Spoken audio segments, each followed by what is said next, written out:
काय भावना किमान आज तरी मी भारतरत्न डॉक्टर बाबासाहेब आंबेडकरांच्या भूमूल्याला अभिवादन करण्यासाठी सांगितलं पाहिजे. तुम्ही जे म्हणताय की तर आम्ही अशा भूमूल्या इकडं समाज पुढे जाण्यासाठी तर अशा आहेच प्रत्येकालाच असणार आहे, आम्हाला का नसतं. दादा एक महत्त्वाचा विषय आहे. जेलमधला कैदी आणि त्यांचं एक रेकॉर्डिंग व्हायरल होतं. त्यामध्ये तो असं सांगतो, जरांगे पाटलांना गोळ्या घालायची सुपारी दिली होती. तिला जरांगे पाटलांना गोळ्या घालण्याची आम्ही सांगितलं होतं. हड म्हणल्यावर मग ते तिकडंच आलं पुन्हा का टोळी लाभार्थी हो टोळी. तुम्ही नाही ऐकली का? काय वाटतं आपल्याला हे जेलमध्ये असं नाही ये ना येऊ द्या त्याला ये गोळ्या घालायला येणार आहे का मला चांगली गोष्ट आहे. तू ये तर फक्त तुला लक्षात येईल त्याचे दुष्परिणाम काय असतील परिणाम काय असतील. आहे बरं का एक ती माज आणि मस्ती आहे. आणि एवढा आमचा मोठा समाज संयमानं चालला. त्यांना वाईट दिवस बघायचे असतील त्याला मी काय करू शकत नाही. पण तू फक्त ये मग तुला कळल. आम्ही पण वाट बघतोय तू ये. तुला त्या दिवसचा दिवस दिसेल कसा असतो राज्यात. तू नुसतं गोळ्या घालायचं लांबच राहील. तू नुसतं बघून पण जाय. तुला उद्रेक काय असतो ना की डबल एकदा भारत देश बघत उद्रेक काय असतो. रक्त कशाला सांडलं म्हणते. तुमचे पाय एकीकडे हात एकीकडे मुंडकं एकीकडे झालेले दिसेल. फक्त तुम्हाला गोळ्या घालून मारून दाखव. तुझं सुद्धा कोणी राहत नाही हे पण त्यांना. आमची तेवढी मजबूत एकजूट झाली. आमची सुद्धा मजबूत टीम आहे. तुम्ही काय टेन्शन घेऊ नका मला. तुम्ही तुमच्याजवळ गोळ्या आहेत तर मराठ्याजवळ बी गोळ्या आहेत. तुमजवळ जे काय आहे ते आमच्याकडे सुद्धा मराठ्यांकडे आहे. आमच्याकडे बी कुरडी आहेत ना. तुम्ही जर आमचे लोक मारणार असला गोळ्या घालून आमच्याजवळ कुरडी आहेत कोयते आहेत सगळं आहे आमच्या लोकांकडे सुद्धा. फक्त समोर ये. तुला त्या दिवशी कळत तुझ्या लाभार्थी टोळीचा मोरख्या बी जिथं सापडन तिथं मरतोय का नाही बघ मला. जिथं सापडन तिथं मुंबईत सापडू दे किंवा पुण्यात सापडू दे किंवा संभाजीनगरला सापडू दे बिडात सापडू दे तुकडेच त्याचे बी त्या दिवशी. आणि ते बी मराठीच करून दाखवणार तुम्हाला. आम्हाला या टोकाला जायचंच नाहीये म्हणून आम्ही समाजाला संयमानं ठेवतो. पण तुमच्या वारंवार ती जर माझं नुसते असेल ना तुम्ही मराठी एवढे सोपे समजू नका. बियाला सुद्धा राहणार नाही. बियाला हट्ट टाकून बघा माझ्या अंगावरती. त्या दिवसा उद्रेक तुम्हाला कळत. पाय कुंकड असतं मुंडकं कुंकड असतं गोळा करायला कोणीच नसतं. ते ध्यानात ठेव मला. आता दुसरा एक विषय राज्यात गोवाबाजीचं प्रमाण त्या नाशिक सारख्या खरासारख्या प्रकरण खरंच जबाबदार आहे असं वाटतं. कुणाच्या आशीर्वादाने सगळं हे वाटतंय काय एक सामाजिक राजकारण म्हणून काय वाटतं आपल्याला? तो पुढं तो बाबा कुठं गरीबाचा होता. टप्पूचा बाबा होता. काही पण पेत होते. आता ते लोक बाबा मूत पे मला दूध पेले आता ते हुकलच झाली. आता काय बोलावं काय करावं. आता लोक प्यायला लागले त्याला मी काय करू. आता मग असं आहे असं मी खेड्यातला आहे तसं बोलतो. मोठं होईन म्हणलं बाबा म्हणलं तर मोठं होतं की खपाखप मूत पेले. ते तरी या भोगात इतकं मुतत कसं होतं काय माहिती. माणूस आला की मूत आणि हे बी प्यायचे. एखाद्याला जेव्हा म्हणलं असं मंत्रीपद मिळतंय मूत पी लगेच पेले. मोठं होण्यासाठी लोक काही करू शकते. ते मोठाले गरीब इतके अंधश्रद्धेला बळी नाही पडत. बळी पडत नाहीत गोरगरीब. ते श्रद्धा आहे त्यांची पण अंधश्रद्धा नाही. देवदेवतांना आम्ही पण मानतो पण अंधश्रद्धा गोरगरिबात नाहीये. मोठ्या लोकांत लई दिसते व्हायचे त्याच्यावर लक्षात आलं. त्याच्यावर सगळे टप्पूच होते. बारीक त्याच्याकडे जातच नव्हतं. मस्साजोगच्या पोटनिवडणूक आता होतीये. खरं तर बिनविरोध निवडणूक व्हावी ही खूप चर्चा झाली मात्र ते यशस्वी झालं नाही. आता निवडणूक होतीये कसं पाहता त्याच्याकडे? बिनविरोध व्हायला पाहिजे होतं. राजकारणावरती आपण बोलतोच नाही ना. मात्र संतोष देशमुख यांच्या जागी रिक्त झालेली पोटनिवडणूक असल्यामुळे नाही त्या राजकारणाबद्दल बाहेर मी बोलणारच नाही. परंतु संतोष देशमुखांच्या न्यायासाठी बाबा महाराष्ट्र पाठीशी त्यांनी कसली काळजी करायची गरज नाही. राजकारणाबद्दल आम्ही कधी पडतच नाही त्याच्यात. बाकीच्या विषयात मात्र आम्ही त्यांच्या सोबत आहेत कायम. मराठा आरक्षणासाठी आपण मागील काही दिवसांपासून आंदोलन करत आहात. सरकार जे सध्या काम करतं त्याच्यावर समाधानी आहात का? सातारा गॅजेटवर खास करून तुम्ही बोलायला लागताय. काय माझं बरखास्त करणं. उपसमितीच्या अध्यक्षाला वेळ नाही मराठ्यांचे कामं करायला. कुणबी आणि मराठा सेपरेट मंत्रालय स्थापन केलं पाहिजे म्हणजे पूर्ण वेळ काम करण्यासाठी तिथं मंत्री उपलब्ध होईल. मंत्रालयच असणं गरजेचं आहे. उपसमितीच्या अध्यक्षाला वेळ नाही. मराठ्यांचे कुणबी प्रमाणपत्र किती निघाले विचारायला वेळ नाही. व्हॅलिडिटी किती रोखल्यात हे विचारायला वेळ नाही. आता ऍडमिशन आले कितीतरी व्हॅलिडिटी रोखणार आहेत. हैदराबादचं गॅजेटियरचं JR काढलाय किती प्रमाणपत्र निघालेत हे विचारायला वेळ नाही. सारथीच्या विद्यार्थ्यांचे किती पैसे थकलेत हे विचारायला वेळ नाही, निधी किती लागतोय हे विचारायला वेळ नाही आहे त्यांना.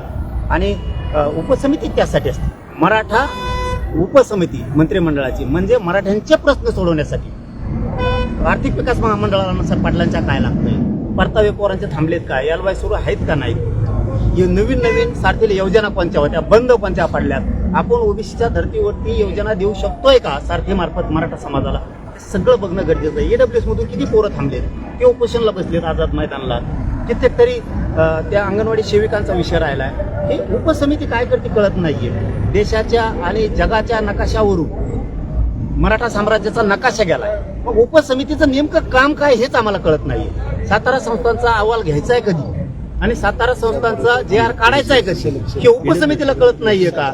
उपसमितीला वेगळे काम आहेत. मराठवाड्यातले समन्वयक आणि मराठवाड्यातले अभ्यासक त्या समितीच्या अध्यक्षांना विखे पाटलांना सांगतायत की एक उपसमितीची बैठक मराठवाड्याला लावा. वेळ नाहीये त्यांना. मात्र उपद्रव करणाऱ्या विदूषक बुद्धीच्या लोकांना विशेष निमंत्रण देऊन मंत्रालयात बोलवलं जातं आणि त्यांच्या बंगल्यात बसवलं जातं. याच्यासाठी त्यांना वेळ आहे. म्हणून ती बरखास्त होणं गरजेचं आहे. कारण आम्हाला वाटलं होतं विखे पाटील साहेब नाव कमवतील, पण मला नाही वाटत की ते नाव कमवतील म्हणून. कारण सगळे प्रश्न जशाल तसे पडलेत, ते फक्त नावाला त्या उपसमितीवर बसलेत. कारण अरबी समुद्रातल्या छत्रपती शिवरायांच्या पुतळ्याचं काय, उपसमिती म्हणजे काय? मराठ्यांची उपसमिती, मराठ्यांचे सुख दुःख वेदना विद्यार्थ्यांच्या बघणं तुमचं काम आहे, ते बघितलं पाहिजे. मी तर आता हे मुख्यमंत्र्याकडेच मांडणार आहे. उपसमिती बरखास्त करून टाका, ती नकोय आम्हाला. मराठा आणि कुणबी मंत्रालय स्थापन करा, कारण पूर्ण वेळ तिथं मग मात्र मराठ्यांचे काम होईल. सातारा जिल्ह्यासाठी मुदत दिली होती आपल्याला सरकारने. किती ऐकायचं आम्ही आता यांचं? त्यांनी मुदत दिली, आम्ही त्यांचा सन्मान करायचा. 8 महिने झाले. हैदराबाद गॅझेटेटचा JR काढून प्रमाणपत्र वाटप कधी करणार आहे? अंमलबजावणी केली तुम्ही. 200-300 प्रमाणपत्र पण दिली. बाकीचे वाटोळ करायचे का मराठ्यांचं? सातारा संस्थांच्या गॅझेटियरबद्दल 1 महिना म्हणले होते तुम्ही. 8 महिने उलटून गेले. किती दिवस दम खाणार आम्ही? रान पेटलेलं दिसणार तुम्हाला पुन्हा, आणि ते असं होणार. आता बोलण्यापेक्षा आम्ही प्रत्येक वेळेस तुम्हाला करून दाखवलंय. तुमचं मीडियावाल्याचं आपण प्रत्येक वेळेस मन जिंकलेलं आहे. तुम्हाला कधी खोटं बोललेलं नाही आम्ही. कारण तुम्हीच तर आमचा गरीबाचा न्याय देता बाबा. तुम्ही धावून आले ना तरच मिळेल, नाही तर आमच्या वाट्याला कुणीच नाहीये. मीडियावाले आणि गोरगरीब मराठी एकत्र आहेत. तुम्ही खरं काम करताय, आम्ही खरं बोलतोय, म्हणून ही न्याय मिळतोय. तुम्हाला उठाव पुढचा दिसेल किती भयानक आहे. SABC मधून आरक्षण लागू होण्याच्या अगोदर EWS मधनं ज्यांनी अप्लाय केलेलं होतं, लोकसेवा आयोगानं त्यांना अपात्र ठरवलेलं आहे. EWSचं कारण देत. तर या संदर्भात काय भूमिका हेच घेणार बोललो आहात? मी आता अशी बरीच आहेत. हा, की EWSचं त्यांचा दोष आहे का? EWS मधून त्यांच्या निवड झालेल्या फक्त नियुक्त्या देणं बाकी होत्या. सगळ्या क्षेत्रात म्हणतो, विद्युत पासून MPSC सगळे काय जे धरायचे तुम्हाला, जेवढ्या विभाग येतील सगळ्या विभागाच्या विद्यार्थ्यांनी EWS मधून परीक्षा दिलेल्या आहेत. SBC तुम्ही दिलं, EWS रद्द तुम्ही केलं. मग आता निवड झालेल्या विद्यार्थ्यांना घ्यायचं नाही. तुम्ही आधी संख्या पद्धत निर्माण करा, नाही तिकडं काय करायचं ते करा, पण त्या सगळ्या विद्यार्थ्यांना यांना घ्यावंच लागणार आहे. म्हणूनच आता मी सांगितलं की उपसमिती नेमकी करती काय? मराठ्यांच्या पोराचं वाटोळं करण्यासाठी उपसमिती आहे का मराठा समाजाच्या पोरांना मोठं करण्यासाठी? याचं उत्तर मुख्यमंत्र्यांनाच द्यावं लागणार आहे. नसता ती उपसमिती बरखास्त करून सेपरेट मंत्रालय आम्हाला स्थापन करून द्या. याच्यावरती आता आम्ही भर लावणार आहे. EWS बाबत मुख्यमंत्र्यांशी बोलणार आहात का, भेटणार आहात का? पुढचा त्याबद्दलचा तुमचा लढा काय असणार आहे? EWS मधला एकही विद्यार्थी एकाही विभागातला राहणार नाही. इतकं लावून धरणार आहेत. एक पण राहणार नाही, कारण तो दोष त्यांचा नाही. ते त्यांनी परीक्षा दिल्या, त्यांना मार्क पण पडलेत आणि निवडी पण झाल्यात. नुसत्या नियुक्त्या देण्या वाचून. म्हणजे गृह विभागाचं पण त्याचे पोलीसमध्ये झालेल्या, आरोग्य विभागात झालेल्या, विद्युतमध्ये झालेल्या, जेवढ्या विद्यार्थ्यांच्या निवडी EWS मधून झाल्या सगळ्यांचंच गरज आहे. एकही राहणार नाही, एक पण. आणि मी तुमच्या माहितीसाठी सांगतो, मी तरी पण परवा मला वाटतं नागपूरला काहीतरी कार्यक्रम होता बघा 4 दिवसात बावनकुळे साहेबांचा. त्या दिवशी आम्ही त्यांना फोन करून सांगितलं EWSचे पोरं मुंबईत बसले, त्यांचा प्रश्न मार्गी काढा. मला वाटतं मंगळवारी बुधवारी आज काहीतरी निर्णय होईल असं वाटतंय. कारण त्यांनी सांगितलं आम्ही त्यांना बोलून घेतोय, त्या विद्यार्थ्यांचा मार्गी लावतोय. तिथंच ते समांतर काहीतरी शिक्षक बसले, त्यांचा पण प्रश्नाच्या बाबत आम्ही तोही विषय मार्गी काढतो म्हणून त्यांनी ते सांगितलंय. आता काय होतंय आज संध्याकाळपर्यंत ती कळत. पण मी गप नाहीये. जे माझ्याकडे प्रश्न येतात शेतकऱ्यांचे, गोरगरीब मराठ्यांचे, सगळ्या जाती धर्माचे, ते मी नक्की कडेला लावतो. रात्री सुद्धा एक खूप मोठा विषय आला होता. एक पोरगा परभणी जिल्ह्यातला आहे, मला वाटतं शेनगाव बहुतेक तालुक्यातलं. त्या पोरांना तळ्यात मारून टाकलं, तळ्यावरती मारून टाकलंय. तर त्याचा धनगर समाजाचा पोरगा आहे, गरीबाचं ते. त्याचे आई वडील आणि नातलग रात्री अंतरवालीत 11-12 वाजता आले. ते आमचं लेकरू 2 दिवस मारून टाकलेलं झालंय आणि त्याचा आता बॉडीचा वास यायला लागला. म्हणजे पोलीस जर गुन्हा दाखल करायला तयार नाहीत, आरोपीलाही पकडायला तयार नाहीत. हे सुद्धा कामं म्हणजे सांगण्याचा उद्देश माझा, कितीही गरीब दारात आला आता ते पोलिसांनी तपास लावायला पाहिजे की खून कुणी केलाय. गरीब धनगरांचं आहे, त्याला घर राहायला नाही म्हणून का त्याचं पोरगं मरू द्यायचं का? घरच्यांनी सांगितलं असं ना काही की संशयाच्या नाही आता ते SP साहेबांना मी रात्री बोललो परभणीच्या. त्यांनी सांगितलं DYSP पाठवून आम्ही ती गुन्हा दाखल करून आरोपी अटक करतोय. म्हणजे ते उदाहरण सांगितलं मी तुम्हाला की आम्ही कुणीही येऊ, मी गप्प बसत नाही. AWSचं एकही पोरगं राहणार नाही, सगळ्याला घेतलं. म्हणून शेवटचा प्रश्न, बीडमध्ये जेलमध्ये जी चालतं धमकी देणं असेल किंवा कैद्याच्या मारामध्ये असतील, ही किती दिवस चालणार आहे आणि ह्याला कोण जिम्मेदार? मला वाटतं देवेंद्र फडणवीस साहेबांनी ना याच्यावरती लक्ष ठेवणं गरजेचं आहे. ती जेलर जे आणलंय ना तो पहिला चांगला असून बदलेला गेला. तुम्ही काय म्हणतात देवेंद्र फडणवीस साहेब, आम्ही की बीडचं मला ना सगळं गुंडाराज संपवायचं. मग गुंडाराज जर तुम्हाला संपवायचा तर पहिला जेलर का बदलेला? तो तर गुंडाराजच करू देत नव्हता जेलमध्ये कोणाला, का बदलेला? ह्यो का आणला तुमच्या सोयीनुसार? कारण त्या जेलरची तपासणी होणं गरजेचं आहे. तिथल्या आतल्या पोलिसांच्या सगळ्या बदल्या टोटल होणं गरजेचं आहे जेलच्या. मी तर म्हणतो देवेंद्र फडणवीस साहेब मीडियाच्या बांधवाच्या माध्यमातून तुम्हाला सांगतो, तुम्ही बीड जिल्ह्यातल्या अख्ख्याच पालट्या मारा एकदा. पूर्णच पोलीस सगळे अधिकारी महसूल पासून सगळे बदलून टाका, काही ठेवू नका. एकदा हे डाव करा, तेव्हा ती बीडचा गुंडाराज चालणार आहे. गुंडाराजला कोण घेतं हो त्यांना? आता याचे गुंगारी 4-5 नाही तर 10-15 मुतड पेतात आणि येते थोडे आणतात कुंकडे. तू ये बरं, टप्पर आहे का तू ये फक्त. तू काय जेलमधून सांगतो गोळ्या घालणार, कोणाला सांगितलं आमक्याला सांगितलं आणि तामक्याला सांगितलं, तू ये. तो मोरख्या बी राहतोय का बघ. ज्या दिवशी आपण जाईल ना त्या दिवशी तो सापडन तिथं गेला म्हणून समजायचं नाही. आता सापडन तिथं गेला तो. शेतकरी प्रश्नासाठी तुम्ही म्हणताय आवाज उठवणार. आज एक गंभीर सामाजिक विषय आहे. विदर्भात 2 तरुण शेतकऱ्यांनी आत्महत्या केली, लग्न होत नाहीये. मराठवाड्यात देखील मोठा प्रश्न आहे की शेतकऱ्यांच्या मुलाची लग्न होत नाहीये. याला एक सामाजिक पातळीवर सरकारने काही लक्ष घालण्याची गरज आहे किंवा हा विषय प्रामुख्याने हाताळला पाहिजे. काय त्या बाबतीत धोरण असतं? नाही आता ना आत्महत्या जर व्हायच्या नसते, शेतकऱ्यांच्या पोराचे जर लग्न होणं सुद्धा गरजेचं असेल तर शेतीतून उत्पन्न निघणं गरजेचं आहे. त्याच्यासाठी बागायती असणं खूप गरजेचं आहे. पश्चिम महाराष्ट्राला जसं पाणी तसं विदर्भाला मराठवाड्याला पाणी नाही. तुम्ही जर पाणी दिलं, उजनीचं पाणी, जायकवाडीचं पाणी, नुसते पाटं फिरवायचे तुम्हाला फक्त. पण तुमच्या हलगर्जीपणामुळं शेतकरी मरायला लागला. त्यामुळे आता तीही मुद्दा मी लावून धरणार आहे की मराठवाड्याला आणि विदर्भाला पाणी झालंच पाहिजे. या मुद्द्यावरती खूप मोठं आंदोलन आम्ही शेतकरी म्हणून उभा करणार आहे. पश्चिम महाराष्ट्रात तरुणांना काय सांगाल जे लग्नाच्या ह्याच्यापासून वंचित आहेत आणि शेतकरी काय आव्हान करणार? आव्हान काय असणार? आता ते ना आत्महत्या करून सांगा बरं. लग्नाचं काय सांगू? लग्नाचं आता ते होतंय का नाही का? आता कामच नाही करायचं. काही पोट्टे असेल कामच नाही करत, नुसते चौकात बसायचं. कोण पोरगी देणे याला? आपण शेतकरी असल्यामुळं पण हे होतंय. नाही शेतकऱ्यामुळं नाही. शेतकरी नोकरीकडचे काय चर्चा आधी पोराला नोकरी, पण शेती किती? मग शेती काय आली चर्चा?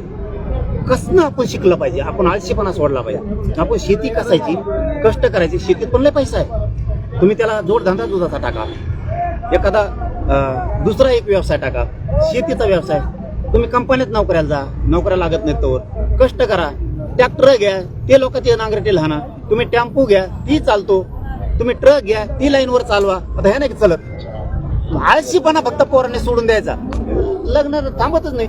पोट्टा विचारलं पोरीकडचे नाही काय करतोय, ते म्हणते नुसतं हिंडत लोकांच्या मोटरसायकल बसून. लग्न कसं होईल मग? तो काम करणं कचा पोरगी मिळाली आणि तो माझ्या टेन्शनच घेऊ नको ना. आपण ते काम करावं लागते. इथं बापाला वाटतंय पोरगी द्यावा, खायला बी नाही दिलं तर मरल ना. पोराने सावध व्हा. आणखी नाही वेळ हातातली गेलेली नाही. मरणाचे कष्ट करा, पैसा कमावा. रोज 1500 कोणा कष्ट कमवून घरी आणा आणि व्यवसायाकडे घुसा. शेवटचा एक प्रश्न. महाराष्ट्रामध्ये छत्रपती शिवाजी महाराजांचा पुतळ्यावरून बऱ्याच ठिकाणी वादंग होतंय. बाळासाहेब आवारे आहेत, त्यांच्याकडनं पुतळे सगळेच महापुरुषाचे पुतळे, त्या कुठंतरी कारखाना असणं, त्याच्यामध्ये तुमचा संबंध असणं, व्यवसाय, असे वेगवेगळे दावे केले जात आहेत. काय नेमकं वास्तव?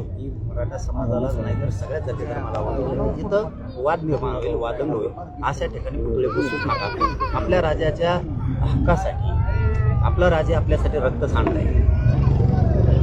एकुलता एक छत्रपती संभाजीराजेंचं बलिदान आपल्यासाठी गेलंय. त्यांच्यासाठी 4 गुंठे 2 गुंठे हक्काची जागा नसून आहे का? हक्काच्या जागेत शाही थाटात आपण छत्रपतीला का बसू नये? मंदिराला जागा आहे हक्काची, मस्जिदीला जागा आहे हक्काची, बुद्धविहाराला हक्काची, ती सन्मान असतो. आपल्या राजासाठी आपण हक्काची जागा का करत नाही? आपल्या गावात एवढी ऐपत नाही का की आपल्या राजासाठी आपण 1 गुंठा किंवा 4 गुंठे विकत घेऊन शाही थाटात आपल्या राजाला बसू शकतो? वाद निर्माण होईल अशा ठिकाणी बसू नका. सेपरेट जागा विकत घ्यायची आणि भव्य दिव्य पुतळा बसवायचा. आता आम्ही तीच मोहीम सांगणार आहेत.